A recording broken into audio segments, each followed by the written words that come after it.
The snow that fell on Donora, Pennsylvania in the autumn of 1948 did not melt clean. It landed gray. Not the gray of ordinary industrial soot. The ambient stain every mill town accepted as the cost of wages, but a gray that coated the tongue, that clung to the inside of the throat like wet chalk. Children who played outside that October came home with burning eyes. Dogs refused to leave their porches. The Monongahela River, running 50 feet below the main street, vanished entirely behind a curtain of yellow-green fog so dense that men walking to the 6 o'clock shift held their arms out in front of them to avoid walking into walls they had known their entire lives. Inside Zinc Works Plant Number 2, the crown of the American steel and wire operation that had defined this valley since 1901, the furnaces did not stop. They never stopped. Not for fog, not for rain, not for the 17 people who would be dead within 4 days. Not for the 6,000 residents who reported to doctors complaining that the air itself had become a weapon. Not for the animals, horses, cats, canaries, fish and domestic bulls, that died faster than the humans because their lungs were smaller and made no complaint the company would have been required to answer. The furnaces burned at 2,800 degrees Fahrenheit. They consumed 1,400 tons of raw iron ore each day. They produced, per annum, enough steel wire to wrap around the circumference of the Earth 14 times over. They had been producing that steel, without interruption, without meaningful oversight, without public accounting, since the month William McKinley was assassinated. And in every one of those 47 years, the smoke had gone somewhere. It went into the air. It went into the fog. It went into the lungs of 24,000 people living in a river valley shaped, by geological accident, like a bowl. What follows is not a story about negligence alone. It is a story about the architecture of industrial ambition, about the specific, deliberate, and documented chain of decisions that turned a furnace into a monument into a poison machine, and a poison machine into the essential engine of American victory in the largest war the world had ever waged. The town paid. The nation won. And for 30 years, no one in authority thought that equation required examination. There is a particular kind of place that industry does not stumble upon by accident. It finds it. It studies it. It measures the gradient of the river, the depth of the coal seam, the distance to the rail junction, the price of the land, and the availability of men who have no alternative but to work it. And when all those variables align with sufficient precision, capital arrives. Not gradually, not tentatively, but with the full organizational force of the late 19th century American industrial machine, which moved with a momentum that geographical features could redirect but never stop. The Monongahela River Valley, 28 miles south of Pittsburgh, was exactly such a place. The valley at Donora sits inside a pronounced meander of the Monongahela, a river bend so acute that the town is nearly surrounded by water on 3 sides, with steep hills rising on both banks to heights of 400 feet. It is a natural amphitheater.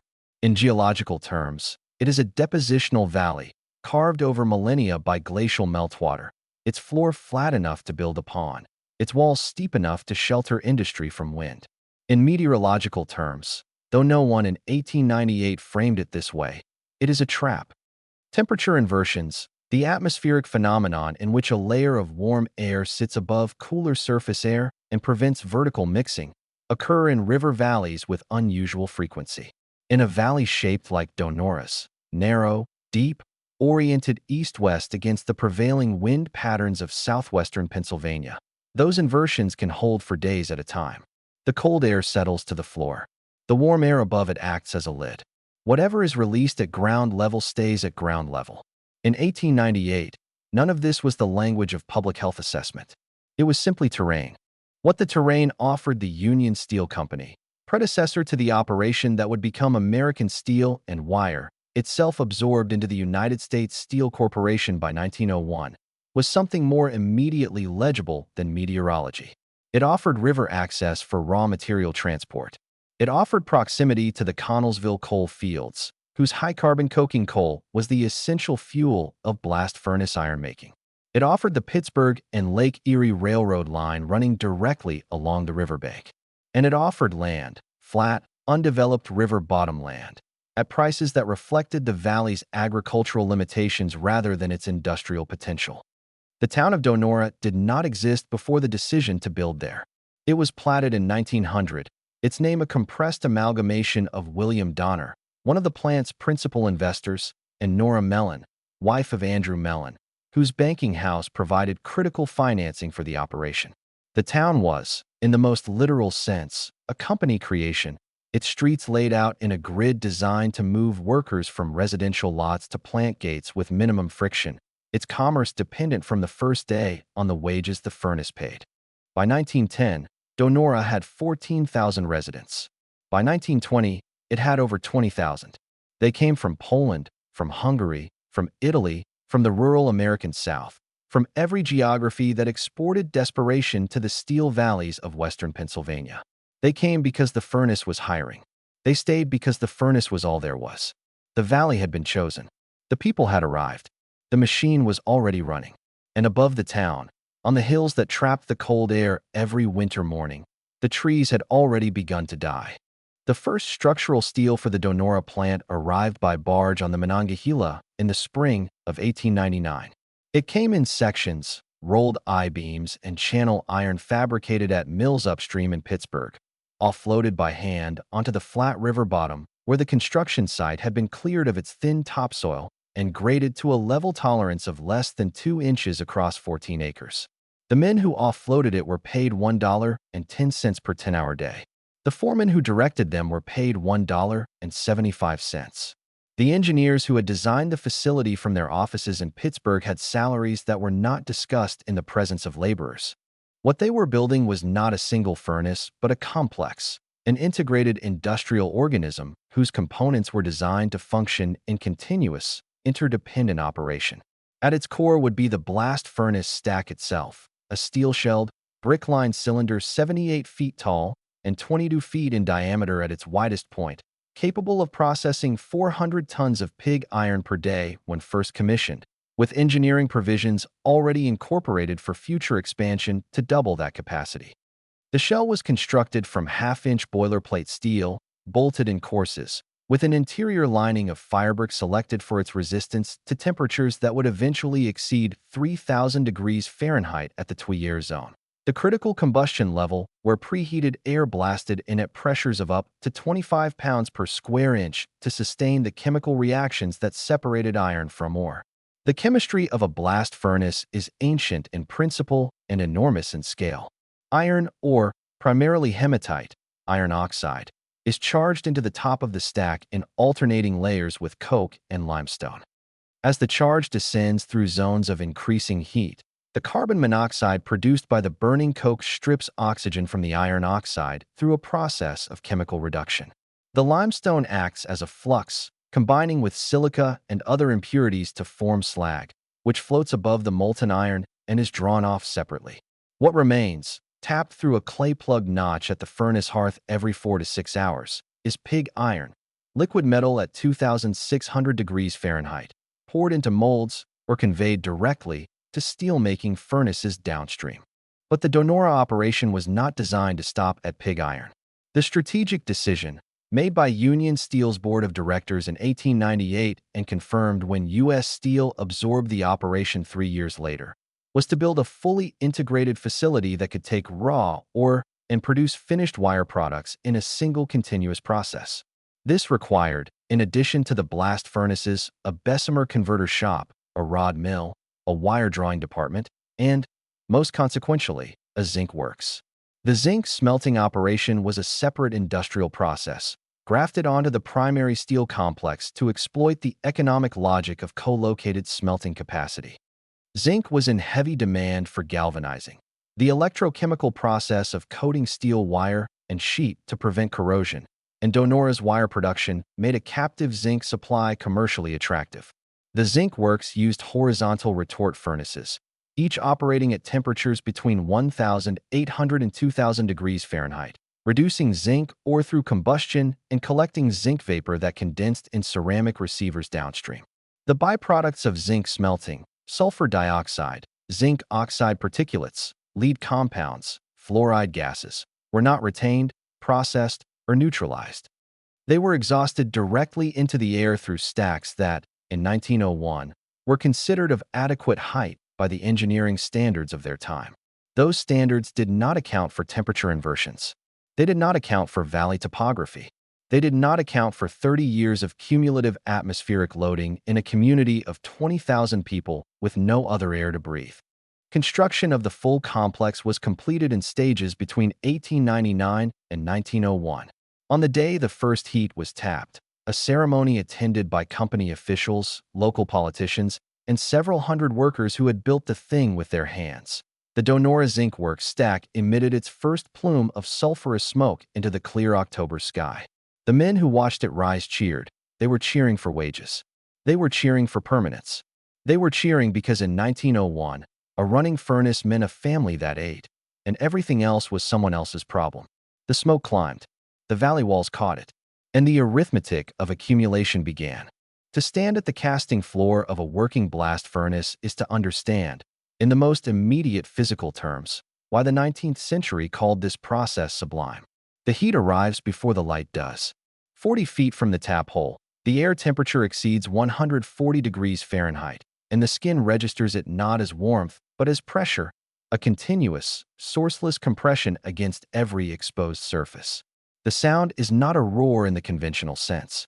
It is a frequency, a vibration that begins somewhere below the threshold of hearing and propagates upward through the soles of the boots, through the femur, through the sternum, until the entire body has become a resonating chamber for the thermodynamic processes occurring inside 60 feet of refractory brick and boilerplate steel. The Donora plant, by 1910, was operating 2 blast furnaces simultaneously, with a third under construction. Combined daily iron output had reached 1,100 tons. The zinc works, operating 32 horizontal retort furnaces in 2 separate buildings, was processing 200 tons of zinc ore per day. The wire mill downstream consumed the galvanized rod in continuous draws through tungsten carbide dies, reducing hot-rolled rod stock from 3/4-inch diameter to gauges as fine as 0.008 inches. Wire thin enough to bend between 2 fingers, produced in quantities measured not in feet, but in miles per shift. The engineering of the blast furnace system at Donora followed the operational logic that U.S. Steel had standardized across its properties in the first decade of the 20th century. Raw materials arrived by river barge and rail.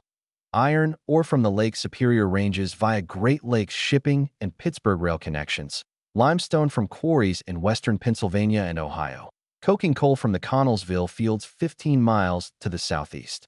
The ore yard alone covered 6 acres, its stockpiles managed by a bridge crane with a 4-ton electromagnet that could cycle a full grab in 90 seconds. The blast furnace stoves, for cylindrical steel vessels standing 60 feet tall adjacent to each furnace stack, preheated the combustion air to 1,100 degrees Fahrenheit before it entered the tuyères. This preheating was essential to furnace efficiency, reducing coke consumption by approximately 30% compared to cold blast operation, and it was the preheated blast that drove the internal temperatures to their maximum values. At the tuyère zone, combustion temperatures reached 3,500 degrees Fahrenheit, hot enough to melt not merely iron but the impurities within it, hot enough to initiate the cascade of chemical reactions that separated elemental metal from centuries of geological compression. Every 4 hours and 20 minutes, on average, the tap hole was opened.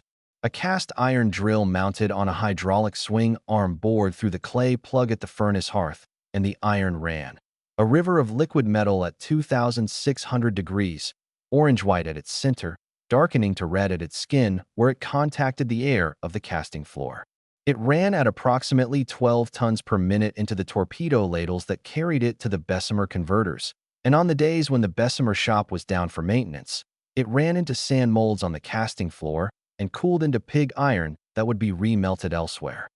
The slag, tapped from a separate notch above the iron level, ran simultaneously. A silicate melt at 2,800 degrees, greenish-gray in color, less dense than the iron beneath it, flowing into slag pots that were hauled by locomotive to the slag dump on the valley's eastern slope. By 1920, the slag dump covered 40 acres and rose 60 feet above the natural grade. It is still there. The zinc works operated on a different mechanical logic, but an equally relentless schedule. The horizontal retort furnaces loaded on 8-hour cycles. Workers charged the retorts with a mixture of zinc or concentrate and crushed coal, sealed the retort mouths with clay, and waited as the furnace temperature climbed to 2,000 degrees Fahrenheit, and the zinc within the charge vaporized, traveled down the retort, and condensed in the ceramic receiver at the cool end as liquid zinc metal. After 8 hours, the receivers were tapped, the spent charge, called spelter residue, was raked out, and the cycle began again. What the zinc retort process produced in addition to metal was gas. Sulfur dioxide, released from the sulfide mineral impurities in the ore concentrate. Zinc oxide fume, generated wherever liquid zinc contacted air. Carbon monoxide and carbon dioxide from the coal combustion. Fluoride compounds from the silicate gangue. Cadmium vapor, cadmium being a trace element that accompanies zinc or deposits and vaporizes at a lower temperature than zinc itself, meaning it was released first, in highest concentration, at the beginning of each firing cycle. These gases exited through the retort furnace stacks at volumes that, by 1920, could be calculated with reasonable precision. The zinc works alone was emitting an estimated 5,900 tons of sulfur dioxide annually into the Donora Valley atmosphere. The blast furnaces contributed additional particulate matter, iron oxide dust, coke fines, limestone particles, in quantities that, on high production days, reduced horizontal visibility at the plant boundary to less than 200 feet. The plant superintendent's daily production reports recorded tons of iron, tons of zinc, tons of wire. They recorded coke rates and blast pressures and heat durations and ladle temperatures. They recorded every variable that affected the output of metal. They did not record what went into the air. That column in the ledger was blank. Not because no one knew what was there, but because in the operational framework of American industrial production in the first 3 decades of the 20th century, the air above a company town was not a resource that required accounting. It was simply the medium through which the smoke departed. The machine did not pause to consider where the smoke went. It was not designed to. At 5 o'clock on a January morning in 1923, a man named Stefan Wisławski walked from his house on McKean Avenue down the hill to the blast furnace charging floor and began his 12th consecutive year of feeding the machine. He was 34 years old. He had arrived in Donora from a village outside Krakow in 1909 at the age of 19, carrying a canvas bag containing 2 changes of clothing, a bread knife, and a photograph of his mother. He spoke no English when he arrived. He spoke a functional industrial English within 8 months, not because the company provided instruction, but because the work itself demanded a precise vocabulary of commands, warnings, and equipment states that had to be communicated across a floor where 6 different languages were spoken simultaneously, and a misunderstood order could mean a man's death. Stefan Wisławski is not a documented historical figure, but he is not an invention. He is a composite assembled from census records, union testimony, oral histories collected by the Donora Historical Society, and the depositions taken during the legal proceedings that followed the disaster of 1948. He represents, with statistical accuracy, the median Donora steelworker of his generation, Eastern European immigrant, Catholic, married with 3 to 5 children, living within 6 blocks of the plant, earning between $3.40 and $4.20 per 10-hour day, depending on job classification, with no pension, no health insurance, and no legal recourse against occupational injury beyond the limited provisions of Pennsylvania's 1915 Workmen's Compensation Act. The work itself was stratified by both skill and danger. At the top of the blast furnace labor hierarchy were the keepers, the men responsible for monitoring furnace conditions, managing the cast, and making the moment-to-moment operational decisions that kept a 78-foot column of burning ore and coke running at design efficiency. A keeper earned $5.80 per day in 1923 and carried in his head a complete operational map of the furnace's thermal and chemical state, reading it through visual cues, the color and fluidity of the iron stream, the behavior of the slag surface, the sound of the blast, that no instrument of that era could reliably measure.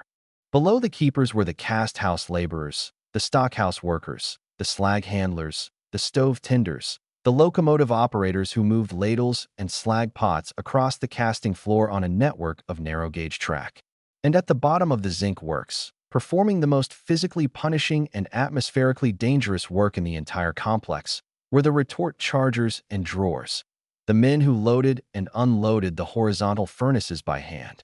A retort drawer worked with a long-handled steel rake, pulling the spent charge from furnaces at 1,800 degrees through an opening approximately 18 inches square.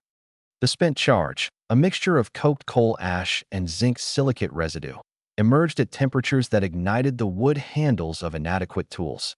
The zinc oxide fume generated at the opening was dense enough to reduce visibility to arm's length.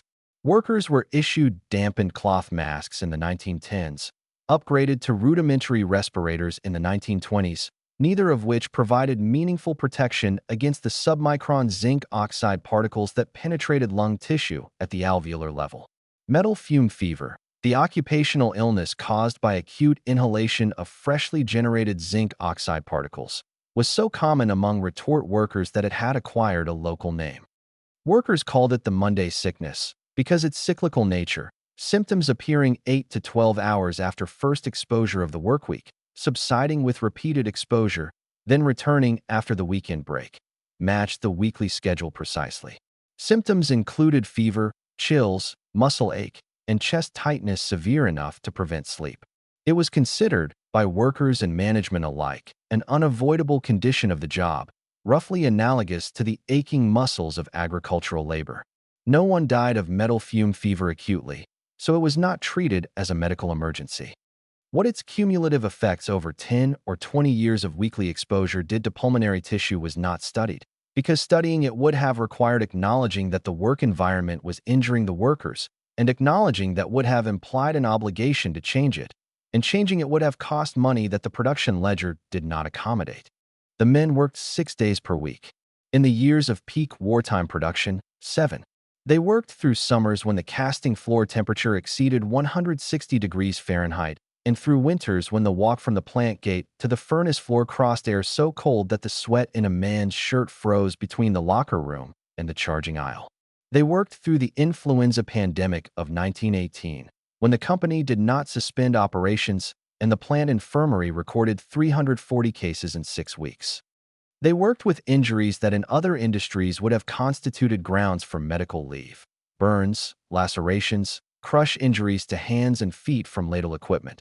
Because in Donora, a man who did not work did not eat, and the company's tolerance for absenteeism was calibrated to that arithmetic. They were proud of what they made. This is not a small thing, and it should not be reduced to false consciousness or industrial Stockholm syndrome. The men of Donora knew they were part of something enormous. They knew the wire that left their mill went into telegraph lines and suspension bridges and naval vessels and agricultural fencing that held the farmland of a continent in order. They knew the steel they made was real and permanent and traceable in the physical world in ways that most human labor is not. They breathed the smoke because the smoke was the proof that the furnace was running. And a running furnace meant everything. The first formal complaint about air quality in Donora was filed in 1911. It came not from a worker, not from a physician, and not from a public health official. It came from a farmer named Andrew Kovar who owned 12 acres of hillside land on the eastern slope above the plant and who appeared before the Washington County Board of Commissioners to report that his apple orchard, 63 trees planted by his father in 1887, had produced no viable fruit for the 3rd consecutive year. The bark of the trees had developed a gray-white crust that crumbled when touched. The leaves emerged in spring with a scorched appearance along their margins and dropped by August, 2 months before the natural senescence of the variety. The soil around the root zone, when tested by a county agricultural extension agent, showed sulfur concentrations 40 times above background levels for western Pennsylvania farmland. The Board of Commissioners received the complaint, noted it in their minutes, and took no action. Andrew Kovar was not the last. Between 1911 and 1930, the Washington County records contained 47 separate complaints related to atmospheric emissions from the Donora works. They are varied in their specificity and uniform in their outcome. A petition signed by 340 residents in 1918 requested that the company install emission controls on the zinc work stacks. A letter from the Donora School Board in 1922 noted that the school building on Meldon Avenue, located 600 feet from the nearest zinc work stack, showed accelerated deterioration of its limestone facade consistent with acid deposition. A report filed by a county health inspector in 1926 documented that the hillside vegetation within a half-mile radius of the plant had been reduced to a near-barren condition, with grass replaced by moss and lichen species tolerant of elevated sulfur dioxide concentrations, and that no deciduous trees of any species remained alive on the south-facing slopes directly downwind of the zinc works. The hills above Donora were, by the late 1920s, visibly denuded. Photographs taken from the opposite bank of the Monongahela show the plant complex in the valley floor, surrounded by bare hillsides the color of dry clay. Not the natural gray of winter-stripped deciduous trees, but the permanent gray of vegetation killed to the root by chronic sulfur dioxide exposure. The same atmospheric chemistry that bleached the hills was operating on the lungs of the people who lived between them. It was simply slower and less visible. U.S. Steel's response to the complaints followed a consistent pattern that had been legally refined across multiple jurisdictions since the corporation's formation in 1901. The company employed its own industrial hygienists, a profession still in its institutional infancy in the 1910s and 1920s, who conducted air quality assessments using methodologies that the company itself had helped establish as industry standard. Those methodologies measured peak concentrations at single points and single times rather than cumulative exposure across residential areas over extended periods. They were not designed to detect the kind of chronic, low-level, multi-compound atmospheric loading that was occurring in Donora. Whether they were designed specifically to avoid detecting it is a question the documentary record does not resolve with certainty, but the financial incentives that shaped the design of those methodologies were not subtle. The company's standard response to complaints cited 3 pillars of defense that would remain structurally unchanged for 3 decades. First, that emission levels at the plant boundary were within acceptable industrial limits as defined by existing regulatory standards, which were, in 1920, effectively non-existent at the federal level and minimal at the state level. Second, that the topographical and meteorological conditions of the valley, not the plant's emissions, were responsible for any unusual atmospheric accumulation, a deflection of causation that was technically arguable and practically dishonest. Third, that the economic contribution of the plant to the community, in wages, tax revenue, and commercial activity, represented a social benefit that outweighed the aesthetic and agricultural impacts of its operations. This third argument was the most powerful because it was the most immediately true. In 1925, the Donora Works paid $2.1 million in annual wages to its 2,800 direct employees. It supported, through secondary economic activity, an estimated additional 4,000 jobs in the town and surrounding valley. It contributed $180,000 per year to Washington County tax revenues. The company owned or held mortgages on a substantial portion of the residential housing stock in Donora, operated the company store that supplied a significant fraction of the town's retail commerce, and maintained the only medical facility, a 2-room infirmary staffed by a company physician, that most workers had regular access to. The company doctor did not file reports about occupational lung disease with the Washington County Health Department. The company physician who served the Donora Works from 1919 to 1934 was not a man of unusual moral failure. He was a man operating within a system that had defined the boundaries of his professional obligation very precisely. He treated injuries. He certified fitness for work. He prescribed rest for the Monday sickness. He did not conduct epidemiological analysis of respiratory illness patterns in the workforce, not because he was incapable of noticing them. The patterns were visible to anyone who spent time in the plant infirmary, but because conducting such analysis would have required resources, institutional support, and professional protection that his employer had no interest in providing.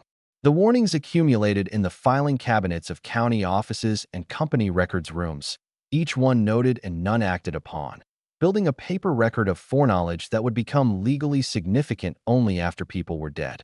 Outside, the hills stayed bare.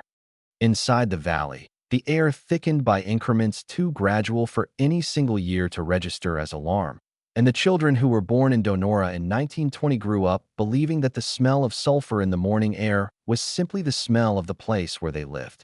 That was precisely the problem. On December 8, 1941, the day after the attack on Pearl Harbor, the plant superintendent at Donora received a telegram from U.S. Steel's Pittsburgh headquarters. It contained two sentences. The first acknowledged the declaration of war. The second directed all facilities to prepare for immediate transition to maximum wartime production schedules. The furnaces, which had been operating at approximately 70% capacity through the Depression years, were brought to full output within 60 days. The third blast furnace, which had been banked, maintained at minimum temperature to allow rapid restart, since 1931, was fully reactivated by February 1942.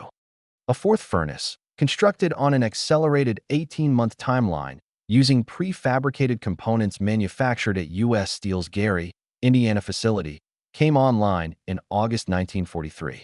By the end of that year, the Donora Works was producing 1,800 tons of pig iron per day, a figure representing a 63% increase over its 1939 output and a production level that exceeded the facility's original design capacity by 28%. The zinc works expanded in parallel.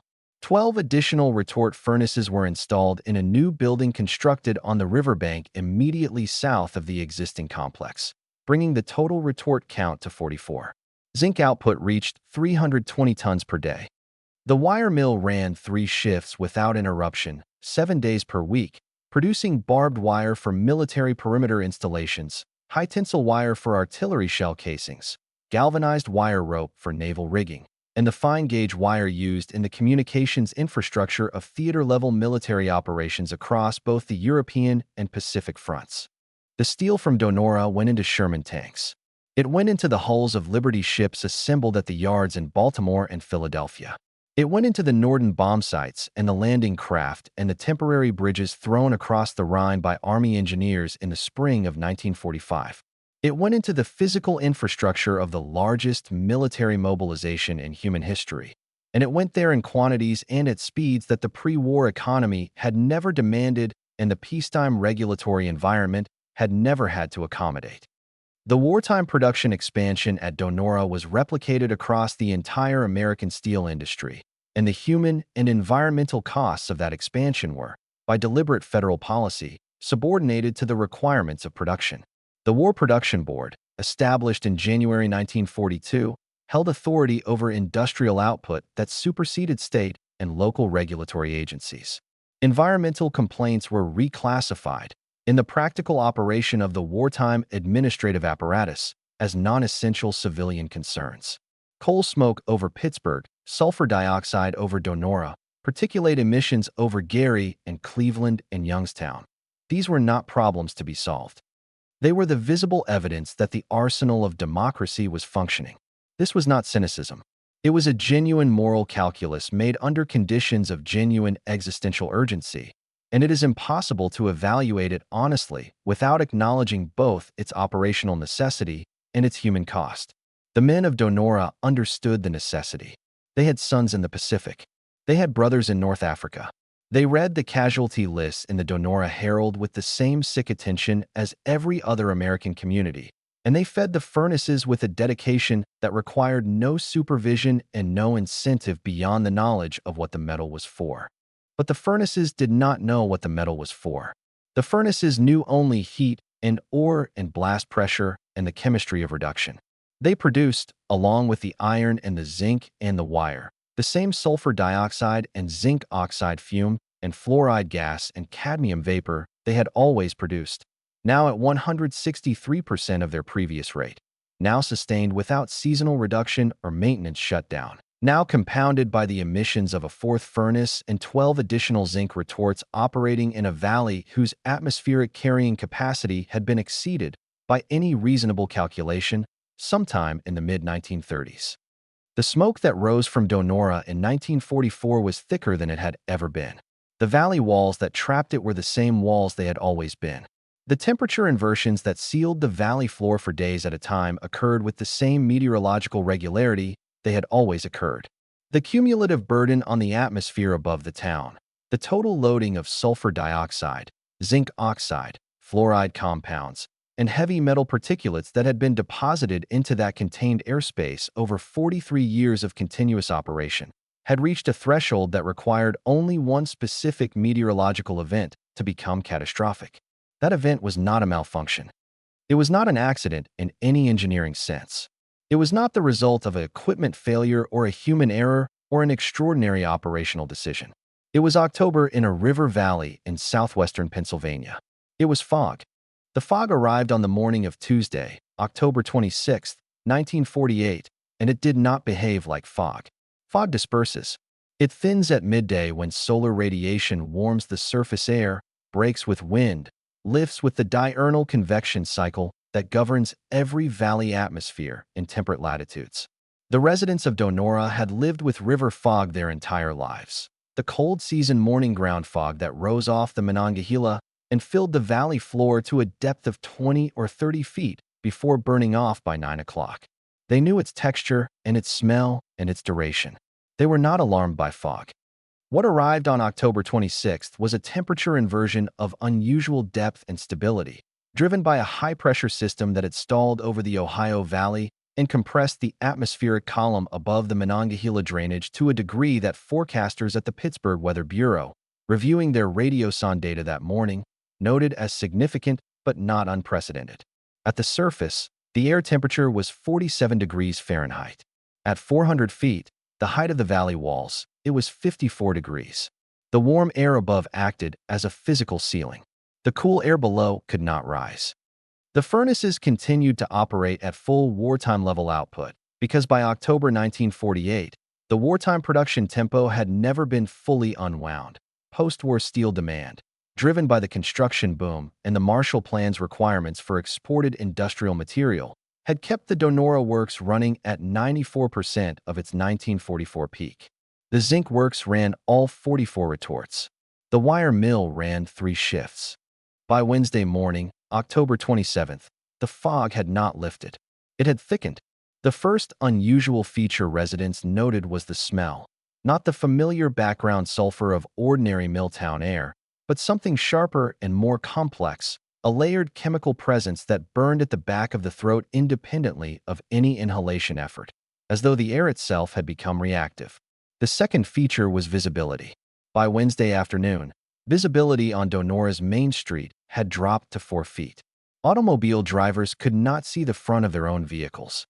A Halloween parade scheduled for that evening was canceled when the marshal realized that the marchers could not see the street markings that defined the route. Dr. William Rongos, one of 2 physicians serving Donora's population of approximately 14,000 in 1948, received his first emergency call at 2 a.m. on Thursday, October 28th. It was a man named Ivan Say, 62 years old, a retired blast furnace keeper with 27 years of service at the plant, who had developed acute respiratory distress in his sleep. His wife had found him sitting upright in bed, unable to draw a full breath, his lips showing the blue-gray discoloration of central cyanosis. Dr. Rongos arrived within 20 minutes, administered oxygen from his emergency kit, and stabilized the patient. He returned home at 4 a.m. His telephone rang again at 4:40, then at 5:15, then at 6 o'clock. Then, beginning at approximately 7:30 a.m. on October 28th, the calls came in a continuous stream that did not stop for 48 hours. By noon on Thursday, Dr. Rongos had personally attended 31 emergency cases. His colleague, Dr. Edward Roth, had attended 24. The pattern was consistent across every case: sudden onset respiratory distress, chest tightness, cough producing a thin gray-white mucus, eye and nasal membrane irritation, and in the most severe cases, the cyanosis and cardiovascular strain of acute hypoxia. The patients ranged in age from their mid-40s to their 80s. All of them had been outside or in inadequately sealed buildings during the previous 48 hours. All of them showed symptoms consistent with acute exposure to a high-concentration irritant gas mixture. The first death occurred at 1:30 p.m. on Thursday. His name was John Sherlon. He was 67 years old. He had worked at the Donora wire mill for 31 years and had retired 18 months earlier. He died in his bedroom on Thompson Avenue of acute respiratory failure, with his wife holding his hand and both physicians already committed to other emergencies across a town of 14,000 people being managed by 2 doctors and a single-room hospital. The second death came at 4:15 p.m. the third at 7 p.m., the fourth before midnight. By Friday morning, October 29th, 4 more people had died. The volunteer fire department had opened its stations as emergency triage centers, staffed by firefighters administering oxygen from equipment normally reserved for structure fires. The American Legion Hall was converted to an auxiliary medical facility. Families with automobiles drove their elderly relatives out of the valley, up the hillside roads that climbed above the inversion layer, and reported that the symptoms began to ease within a quarter-mile of the valley rim. The zone of lethality was precisely bounded by the topography of the trap. U.S. Steel did not shut down the plant on Thursday. It did not shut down the plant on Friday. Company officials arrived in Donora on Friday afternoon, not to assess the emergency or provide medical resources, but to begin the process of documentation management that would define the corporation's legal posture for the following decade. A company spokesman told the Associated Press on Friday evening that the fog was a natural meteorological event and that the plant's emissions were within normal operational parameters. This statement was not false in its narrowest technical construction. The plant's emissions were, in fact, within the operational parameters the company had established for itself. What it omitted was that those parameters had never been designed to account for a temperature inversion that prevented any atmospheric dispersal for 5 consecutive days, and that the cumulative loading of 47 years of continuous emission had produced a baseline atmospheric contamination in the valley that transformed an inversion from a meteorological event into a chemical one.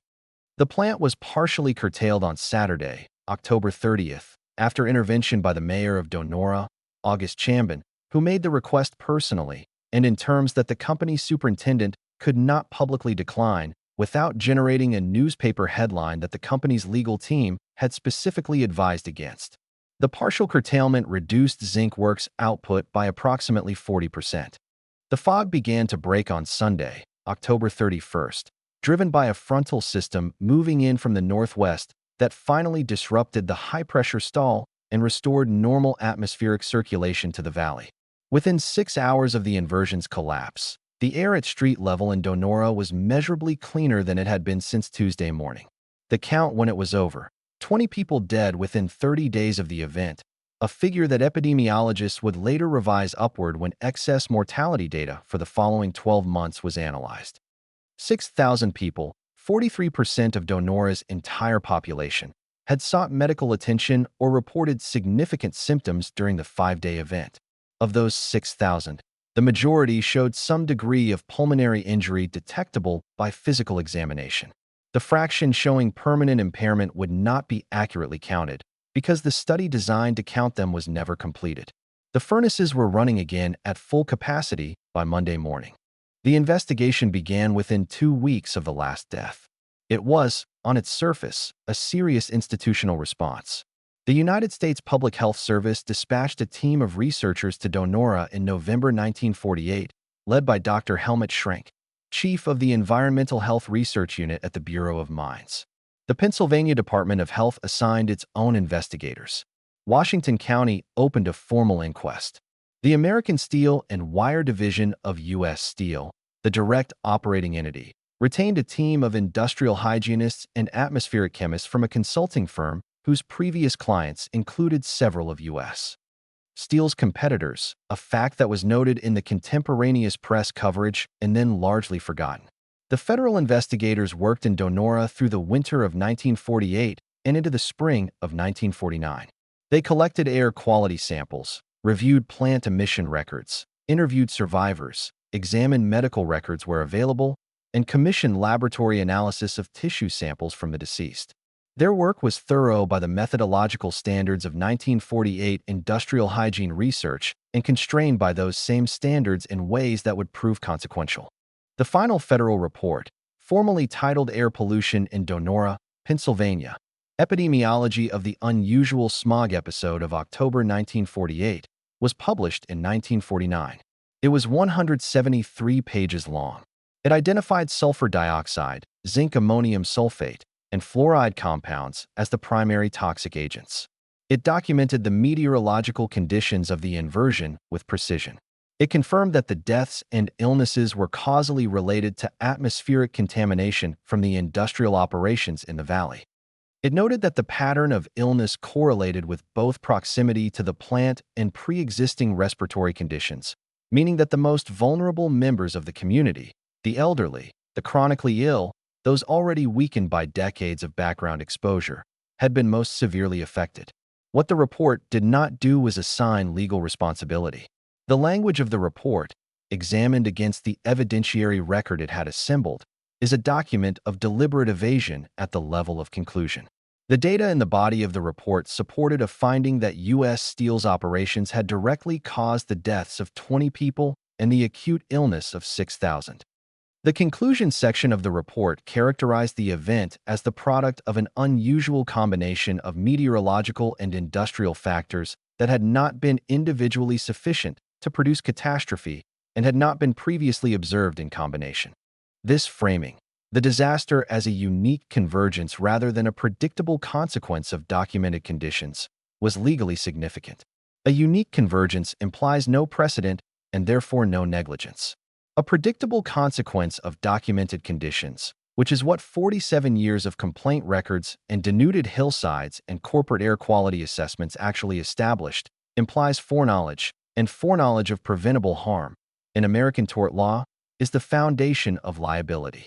The distinction between those two framings was worth, in potential legal exposure for U.S.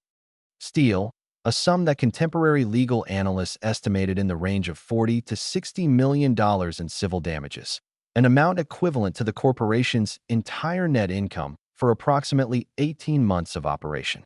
The company settled the civil suits brought by survivors and the families of the deceased out of court in 1951. The settlement terms required confidentiality. The total amount paid has never been made public.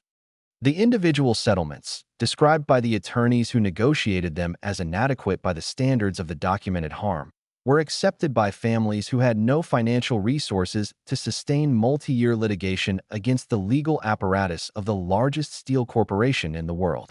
The Pennsylvania Department of Health's own report, filed separately in 1949, was more direct in its attribution than the federal document, but stopped short of the specific operational recommendations that would have required the zinc works to install emission controls.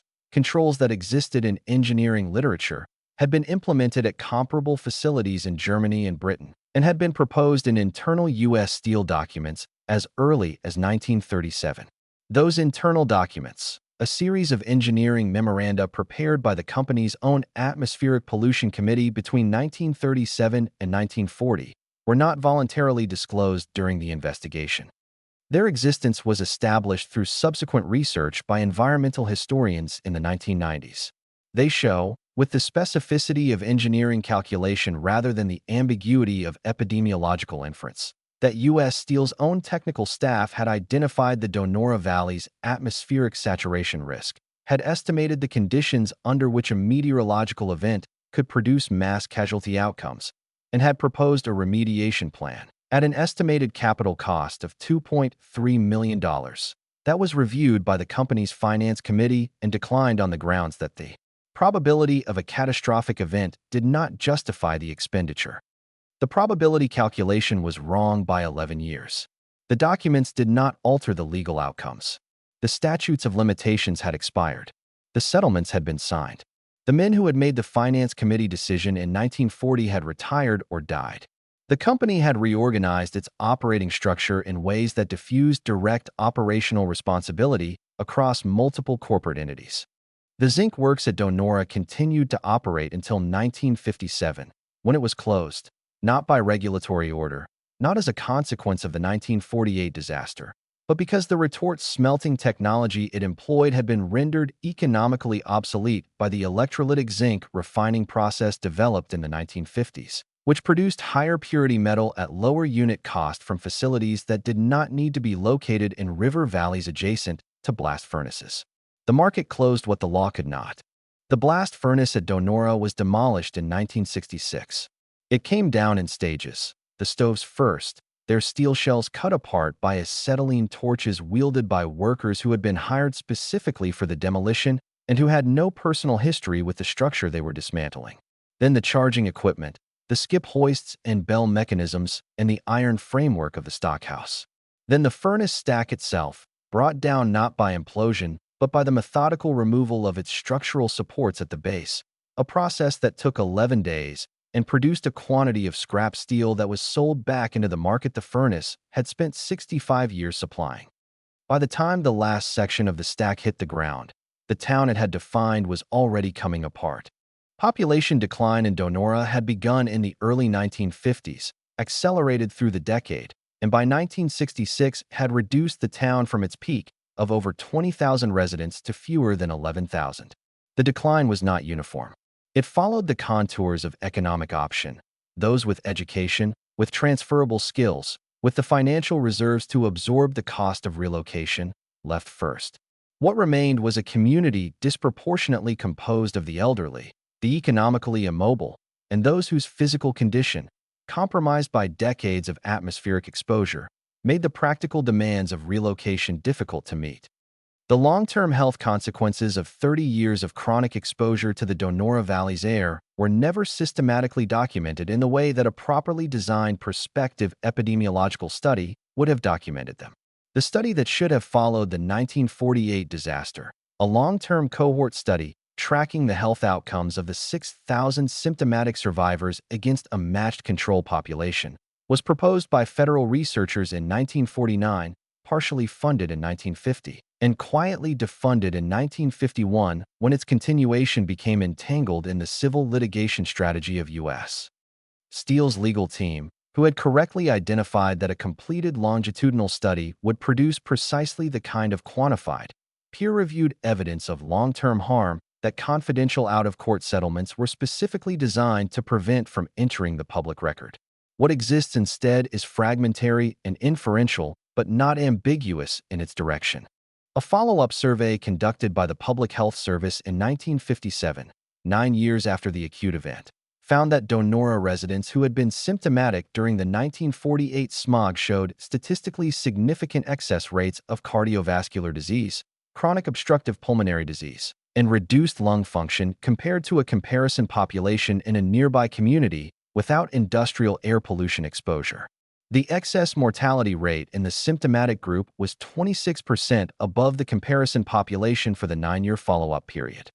Among those who had been most severely affected in 1948, the group requiring emergency oxygen administration, the excess mortality rate was 41%. These figures were published in a peer-reviewed journal in 1960. They received minimal press coverage. The legal proceedings were concluded. The settlements were sealed. The corporation had no obligation to respond, and it did not. The land on which the plant had operated presented its own category of consequence. The soil of the former plant site and the surrounding riverbank showed contamination profiles that reflected 47 years of industrial operation with no emission controls and no site management. Lead concentrations in surface soil at the plant boundary exceeded background levels by a factor of 340. Zinc concentrations exceeded background by a factor of 890. Cadmium, the trace element that had vaporized from the zinc retorts at the beginning of every firing cycle for more than 4 decades, was present at concentrations that would, under the regulatory frameworks established in the 1980s, have qualified the site for federal Superfund designation. The site was not designated as a Superfund location. Remediation of the former plant property proceeded under Pennsylvania's voluntary cleanup program, at a pace and to a standard that environmental advocates described, consistently and without effective legal recourse, as insufficient. Residential soil sampling conducted by independent researchers in the 1990s found elevated lead and cadmium concentrations in yards and gardens within 3 blocks of the former plant boundary, in the soil where children played, where vegetables were grown, where the 47 years of atmospheric deposition had settled and remained.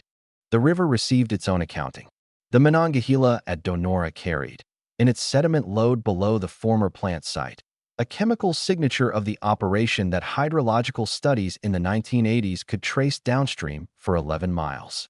The aquatic ecology of that reach, the benthic invertebrate communities, the fish populations, the riparian vegetation, showed impairment that correlated precisely with the heavy metal contamination profile of the Donora operations and not with any other identified source in that drainage reach. The town itself became something that American industrial communities become when the single industry that created them withdraws, a place defined more by what it had been than by what it was. The company store closed. The plant infirmary closed. The commercial district on McKean Avenue contracted block by block as the wage base that had supported it disappeared. The houses that workers had rented from the company were sold off at prices that reflected a housing market in a town where the primary employer no longer existed. Some of those houses were still occupied by the families of men who had built the furnace, fed the furnace, and been slowly poisoned by the furnace across 3 generations of continuous residence in a valley from which economic circumstance had never permitted them to leave. They lived in a place that had been used completely and then abandoned by the forces that had created it, on land that carried in its chemistry the full record of what had been done there, breathing air that was cleaner now than it had been at any point in their lifetimes, but that could not undo what the previous air had already accomplished in their lungs and the lungs of their parents and the developing respiratory systems of their children. The furnace was gone. Its consequences remained in the tissue and the soil, patient and permanent, indifferent to the silence where the blast had been. Donora did not end the American blast furnace. It ended the American assumption that the air above an industrial town was the private property of the industry that fouled it. That shift, from air as an unregulated industrial exhaust medium to air as a public resource requiring legal protection, did not occur immediately or cleanly.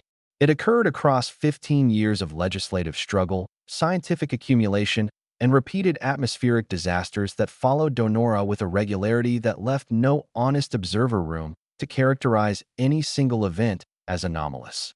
London's Great Smog of December 1952 killed an estimated 12,000 people in 5 days and compelled the British Parliament to pass the Clean Air Act of 1956.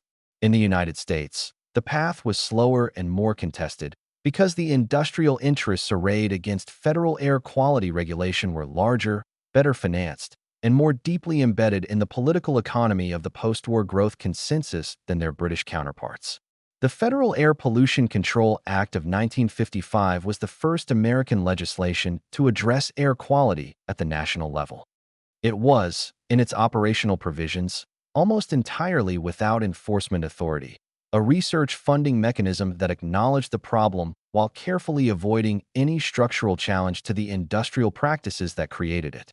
Its passage represented a political settlement between public health advocates who wanted regulation and industrial lobbies who would accept research, and it resolved that tension precisely in the direction that the industrial lobbies preferred.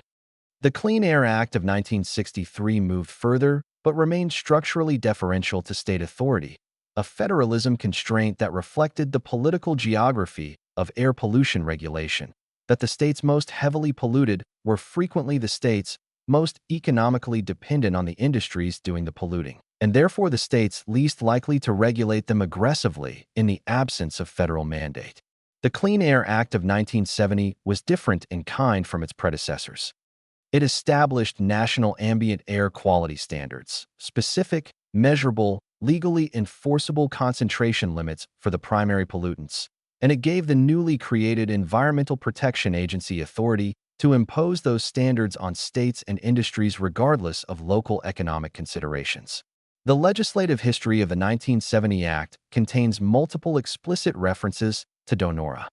The event had entered the institutional memory of the public health and environmental law communities as the foundational American case study of industrial air pollution's capacity for acute mass harm, and its 22-year residence in that memory had, by 1970, accumulated sufficient political weight to function as a justification for federal authority that industry lobbies could not publicly contest without defending the indefensible. The Donora Historical Society maintains a small museum in the town. It contains photographs of the 1948 smog event, medical records from the emergency response, oral history recordings from survivors, and a section of firebrick recovered from the blast furnace stack before its demolition. The brick is roughly the size of a standard construction block. Its face is glazed smooth by decades of exposure to temperatures that exceeded the melting point of most metals. It is the color of old blood, darkened to near black at its edges where the heat was most concentrated. Visitors hold it and feel its weight, which is considerable for its size, dense, compressed, bearing in its molecular structure the record of every heat it absorbed and radiated across 65 years of continuous operation. The placard beside it reads, "This furnace made the steel that built the country. The town paid the cost." 11 words. No modifier. No apology. No elaboration. The men who wrote it understood that the truth, stated plainly and without evasion, requires neither embellishment nor mercy. The furnace was real. The steel was real. The cost was real.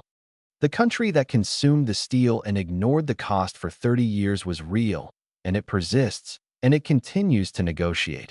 In every subsequent generation, with varying degrees of honesty, the same central equation between what industry produces and what it destroys, between the weight of the metal and the weight of the air, between the nations that are built on fire and the people who live inside the smoke. Donora is still there.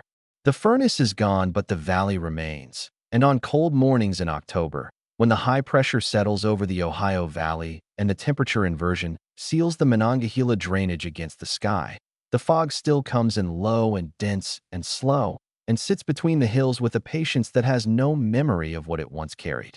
The air is clean now, or clean enough, which is the only standard any industrial civilization has ever honestly applied.